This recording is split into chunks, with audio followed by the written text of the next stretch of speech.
राज्यात एटीएम फोडून पोलिसांना आव्हान देणाऱ्या चोरट्यांचा तपास घेत जालना स्थानिक गुन्हे शाखेने हरियाणा येथून एका आरोपीच्या मुसक्या आवळल्या होत्या। काल पहाटे पुन्हा जुना जालन्यातील गणपती गल्ली जवळील एसबीआयचे एटीएम फोडण्याचा प्रयत्न करणाऱ्या 3 चोरट्यांच्या स्थानिक गुन्हे शाखेच्या पथकाने 12 तासाच्या आत छडा लावत अटक केली। आरोपी आदित्य आनंद नवगिरे वय वर्ष 21 राहणार सुवर्णकारनगर जालना, धनंजय अशोक उदावंत वय वर्ष 20 राहणार गणपती मंदिराच्या पाठीमागे सुवर्णकारनगर जालना, राहुल राजकुमार मुखद्दल वय वर्ष 23 राहणार गणपती मंदिराजवळ सुवर्णकारनगर जालना यांना ताब्यात घेतला आहे। दिनांक 5/6/24च्या रात्री पोलीस स्टेशन कदीम जालना हद्दीत गणपती गल्ली या ठिकाणी SBI बँकेचं जे ATM होतं ते अज्ञात चोरट्यांनी फोडून त्यातील पैसे चोरण्याचा जो प्रयत्न झालेला होता त्या अनुषंगाने पोलीस स्टेशन कदीम जालना येथे गुन्हा दाखल होता।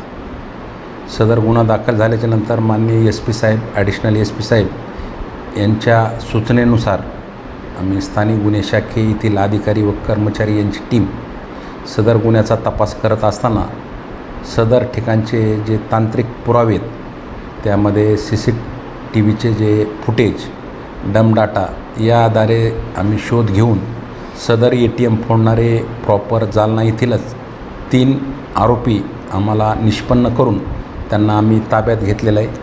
त्यांनी गुन्हा कबूल केलेला आहे।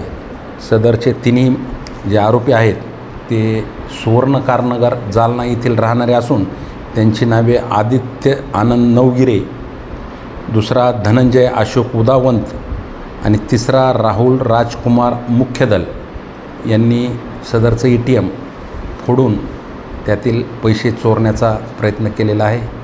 त्यावरून त्यांना ताब्यात घेऊन पुढील आणखीन काही गुन्हे केलेत का याचा तपास घेऊन चौकशी चालू आहे।